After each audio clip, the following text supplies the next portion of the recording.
Hi, it's Michelle Rivard for Daytime Toronto. We're here at Centerville Amusement Park with President Bill Beasley. Hi Bill, how are you? I'm great, Michelle. How are you? Doing excellent. Thank you so much for having us here today. Oh, you're very welcome to come over. Bill, can you tell me, how long have you been involved with Centerville? Well, Centerville's been here 45 years. This is our 46th season right now, and I've been here since early 70s, so about 40 years. Oh wow, and you weren't the president the whole time, I don't imagine, no? No, I used to come over as a customer back when I was a little kid, and I used to love it here. And what is the theme here at Centerville? I see some old antique-looking things.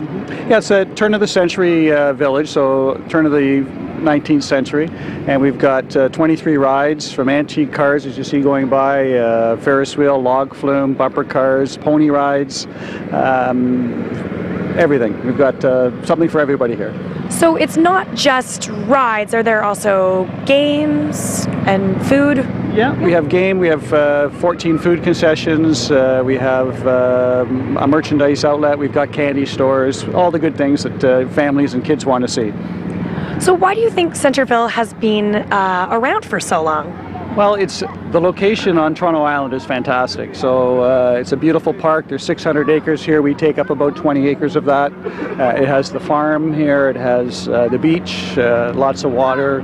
It's generally cooler on the island than it is in the summer in the city. But we've got some great rides, and they're all at a good price. And families just love it. It's a great family place. So how much does it cost, say, for the average family to come over to Centerville for the day? Yeah, well, you can get a family pass for about $100, and you can then get on the ferry for another, say, $20 for the family, so about $120. You can spend the day over here, and you can bring your own food, or you can eat the food that we have here in the food concessions.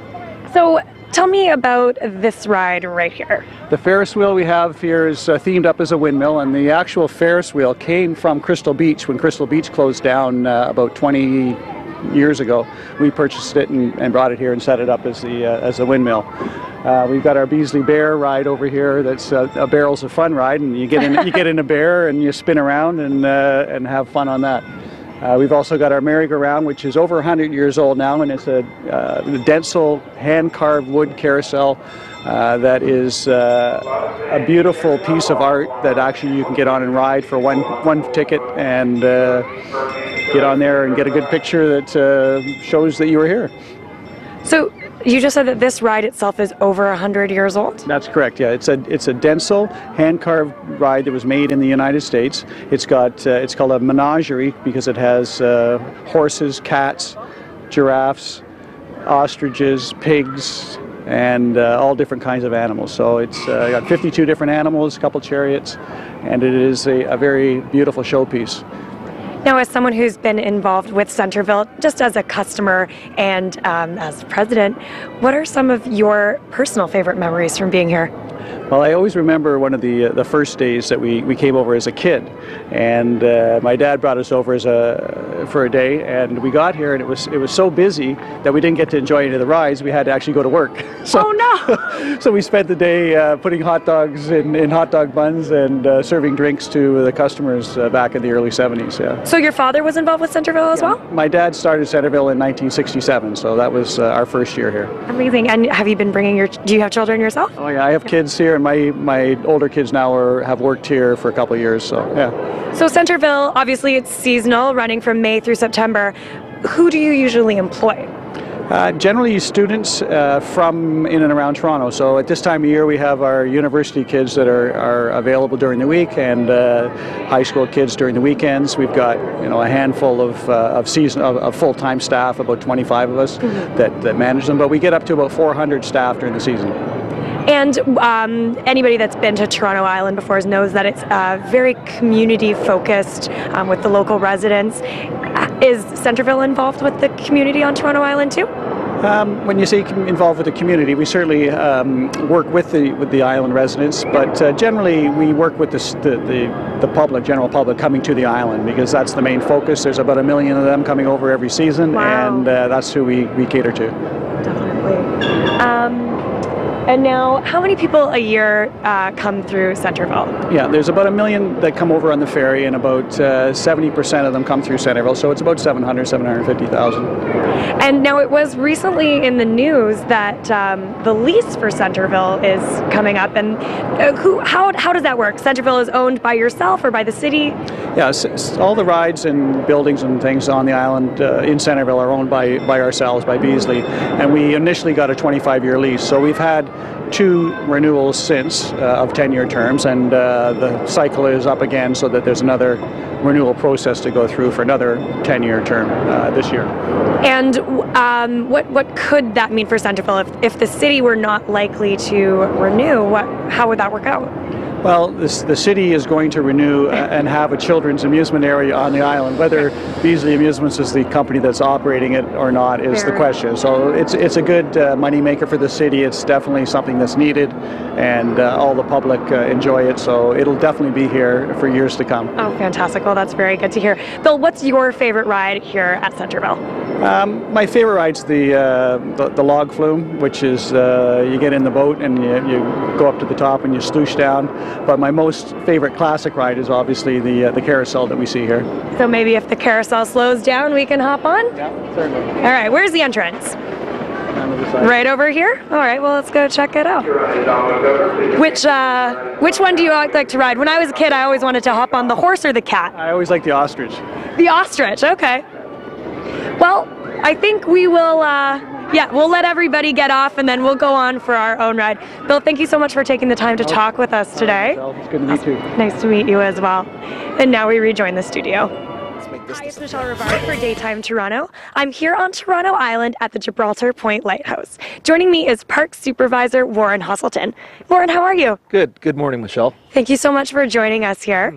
Can you tell me what is your job as Park Supervisor? My job as Park Supervisor is to oversee all of the park's activities on the island and the operations, dealing everything from special events to horticulture to turf to coordinating community events. So I'm truly blessed to be on the island here.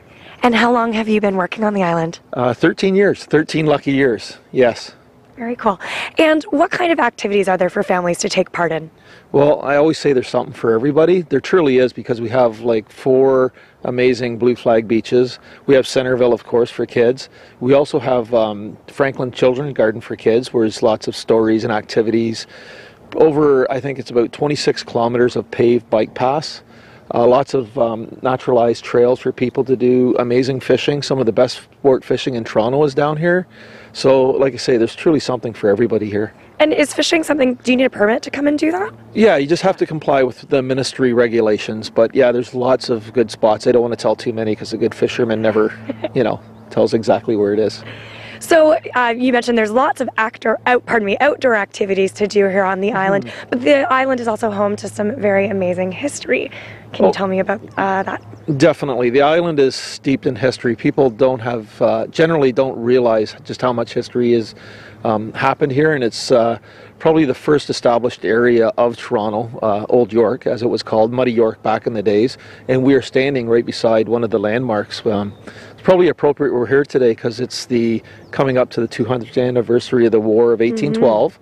And the lighthouse itself was totally instrumental in that attack on Toronto. The lighthouse served as the beacon for the American fleet that was waiting out in the Humber Bay, and they used the lighthouse sort of as the beacon to guide them into Toronto for the attack. And the lighthouse was one of the few buildings that wasn't touched during that attack. So it's kind of a really cool story. We're here today. So what people may not know is that Toronto Islands weren't always an island, it was more of a peninsula? Exactly, yeah. Back in that time, it was a peninsula, and it was Lord Simcoe, that famous Simcoe Day is named after, of course. He discovered a need for a lighthouse here to guide the ships around the end of the peninsula. So this would be the western end of the peninsula of the island. And then there was a flood in 1858, which actually made it an island as we know it today. Oh, really? So it became islands naturally? It wasn't dug out? Yeah, exactly. No, there was a big flood, and there was some properties lost. And then from there on in, there was sort of dredging and manicuring and building up certain areas like the airport and some of the other islands. But it's all, when the harbor was made deeper, it was added onto the island. So, and this is what we have today. So this is one of the oldest structures, not only in Toronto, but in the whole Great Lakes area? Absolutely, and it's probably the It's often debated about the oldest lighthouse in Canada because there's one in Nova Scotia, but it has been drastically altered and renovated, whereas this one is in its original state. It is definitely the oldest lighthouse on the Great Lakes system, and we're happy to have it. Another best kept secret of Toronto.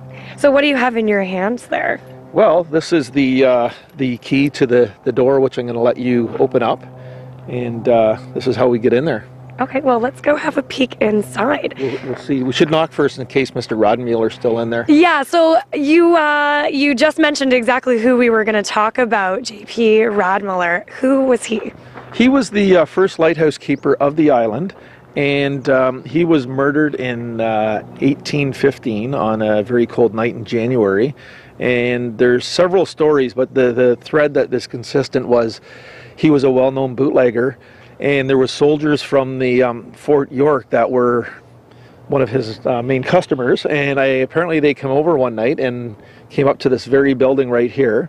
And I guess they were having some drinks with Mr. Roddenmueller, and he suddenly cut the bar off. Okay. That didn't go over well. Last call. Yeah, it came too early for the soldiers. They didn't like that too much. And there was stories that they've chased him up the stairs and pushed him over the top and then buried him around the bottom, and that's the legend of the lighthouse. Okay, so as park supervisor, have you ever had any encounters here? I have not, no. No? Okay. Not yet. Not yet. No, Not I yet. haven't, no. But maybe as the anniversary comes around, do people come out and look for ghosts? Oh, absolutely. We've had all sorts of ghost hunter type productions come out here. We've had sound sensors. We've had people with different vibe sensors. Like there's been some interesting requests over the years.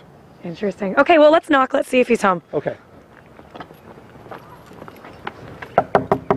Oh, that wasn't very intimidating. Ding dong. Yeah. Okay, let's see what happens here.